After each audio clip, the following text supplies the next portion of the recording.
Francis Poirier, donc conseil juridique de l'Association nationale des chasseurs de gros gibier.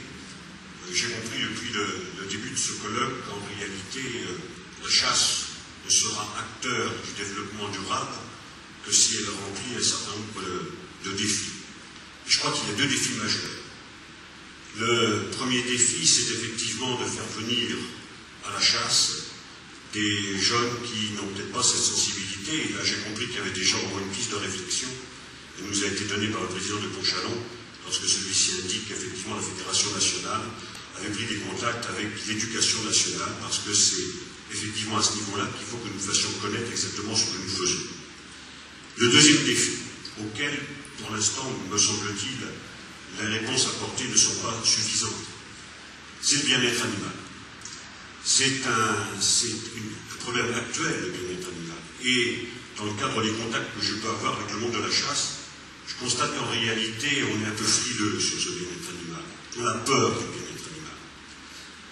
Je crois qu'il faut, au contraire, voir ce problème. Il se pose aujourd'hui de façon évidente en ce qui nous concerne. Il faut qu'on en accepte le principe.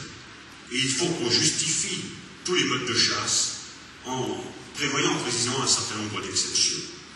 Et ce que je souhaite, c'est que les personnes qui ont déjà réfléchi à cette problématique puissent apporter, dans le cadre de ce colloque, déjà leur propre réflexion en ce qui concerne ce bien-être animal, parce que si nous n'arrivons pas à le régler, je crains effectivement que nous ne soyons pas demain acteurs du développement durable.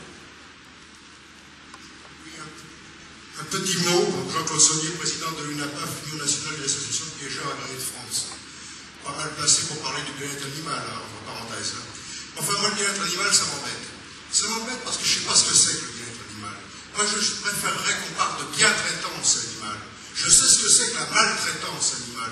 On ne maltraite pas un animal. Mais le bien-être, est-ce que vous croyez que le toutou à Saint-Mémer, à qui on met un manteau et qu'on l'empêche d'aller gambader dans la flotte lorsqu'il lui fait plaisir, il a du bien-être animal? Alors, je lance cette piste, moi. Je préférerais qu'on parle de bien-traitance parce que je sais de quoi je parle. Pour répondre à l'intervenant tout à l'heure, je crois qu'il ne faut pas mésestimer le bien-être animal, c'est évident. Ça rentre dans les conférences actuelles qui existent. Il y a des réunions tous les 2 jours où le monde agricole est partie prenante avec beaucoup d'énergie, où le ministère de l'Agriculture s'investit beaucoup. Nous faisons partie simplement de 2 commissions. Nous avons monté sur ce dossier toute une structure qui s'appelle le comité Noé. Peut-être que M. Bonibert peut en dire un mot puisqu'il y va plus que moi. Mais ne croyez pas que nous restons passifs.